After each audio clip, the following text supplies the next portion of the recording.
Alba Story prezanton. Përshëndetje miq, jam një djalë 39 vjeçar dhe akoma i pamartuar.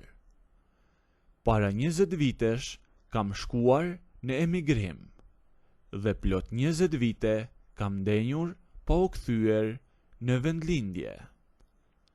Në atë kohë, kur isha në Shqipëri, daja im ishte akoma i pamartuar dhe për herë të parë vajzën e dajës e kam njohur tani që erdha dhe e gjeta 19 vjeçe. Ajo kishte filluar fakultetin dhe i kishte ngjarë nënës e saj. Ishte e bukur dhe më respektonte shumë, edhe pse ishte pak e lazdruar. Me pak fjalë në kohë të roknocit. Kthimi im nga një vend tjetër në vendlindje nuk ishte i lehtë, sepse e kisha pak të vështirë të ambientohesha. E gjithë shoqëria që kisha patur dikur ishin shpërndar secili në punët e veta. E kisha vështirë të gjeja punë dhe me duke i vetja i huaj në vendin tim. Nga njëherë e mendoja edhe kthimin në emigrim, por kisha kursyer ca para dhe doja të provoja e të hapja ndonjë biznes në vendin tim, e të kontriboja edhe për këtë vend që kam lindur. Mbi të gjitha, këtu i kisha të gjithë familjarët e mi. Me që ne ishim bërë një vend turistik dhe ja dija ati zanati, vendosa që të hapja një restorant, por nuk kisha guxim të hapja i vetëm. Kështu që ja propozova këtë ide dajes tim, që ai të bëhej bashkëpronar me mua. Dhe daja, pasi që e mendoj mirë, vendosi që të bashkangjitej në biznes. Fillimet janë të vështira dhe restoranti jon akoma ishte pa bërë emër dhe njerëzit akoma se dinin që kishim hapur një restorant me të gjitha kushtet. Kështu që puna ishte e pakët. Si fillim, vendosëm që të punonim me antarët e familjes, e mos të merrnim punëtor të huaj. Unë punoja si kuzhinier, daja si kamarier dhe vajza e dajes punonte si ndihmës kuzhiniere dhe ishim aty gjithë ditën. Ajo më shumë dekoronte sallatat, sepse ishte e kujdesshme dhe e zonja në punën e saj. Të shumtën e kohës ishim në kuzhinë duke punuar. Shkëmbenim biseda të ndryshme dhe më tregonte që ishte duke u njohur me një djalë. Dhe më tha, shikoje sepse të ngjan shumë ty. I thash, me që më ngjan mua, s'ke pasur nevojë të njihej me te. E kishe pasur me të lehtë, po t'i bie shkurt. Ajo po përgatiste një sallat mikse dhe më shikonte duke qeshur. Pak më tej e kishim edhe një magazin, ku mbanim produktet dhe kur shkoja te mirja ndonjë gjë, i thoja asaj, eja e më ndihmo. Por ajo qeshte dhe sa do që të vinte, daja hynte në kuzhinë për të dhënë ndonjë porosi. Dhe pastaj, kur morëm edhe një kamarier tjetër, ata vinin shpesh dhe e dija që aty nuk ishte gjë që bëhej. Me thënë të drejtën, e dija që do të kishte ecur plani, por jo në ato rrethana.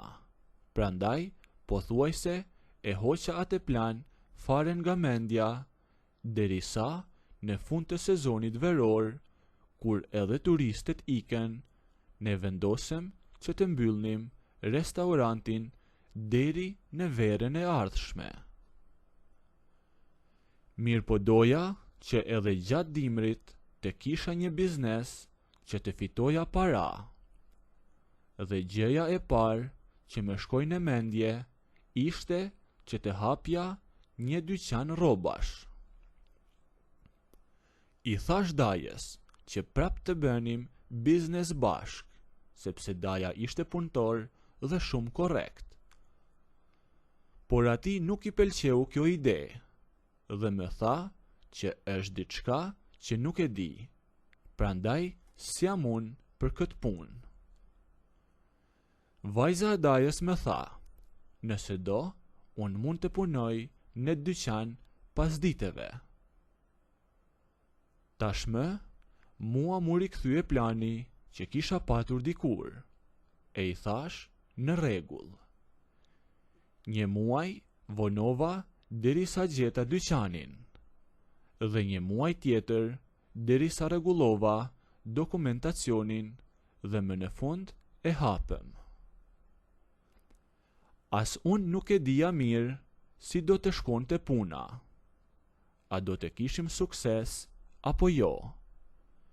Por një gjë e dija, që na duhej reklam apo marketing.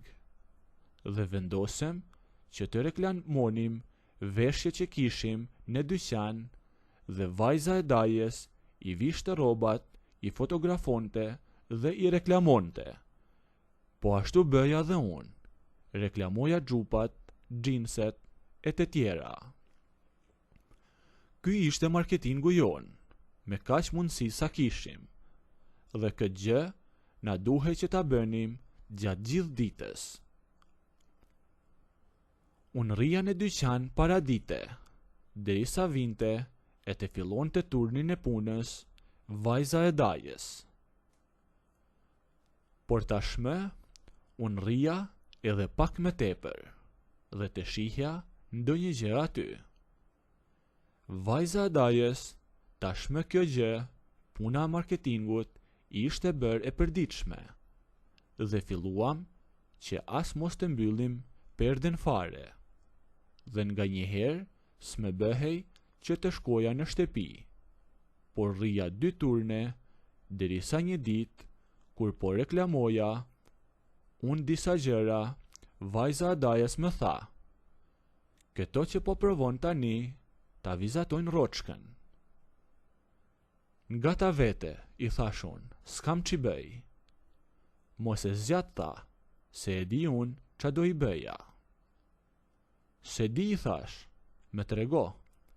Jo, tha, lere se zben. Aq me duhej mua, që mos të ndaja atë tem, derisa tha,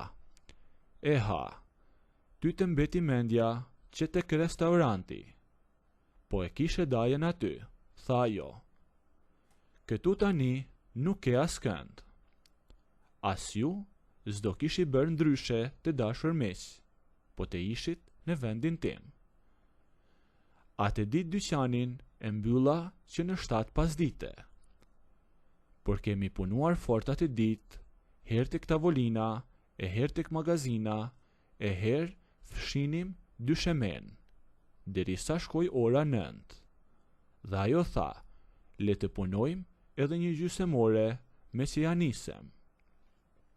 Shkova në tavolin. Nëse doni të ndëgjoni historinë deri në fund, bëjni videon like, a nëse nuk doni, abonohuni ose bëjni subscribe.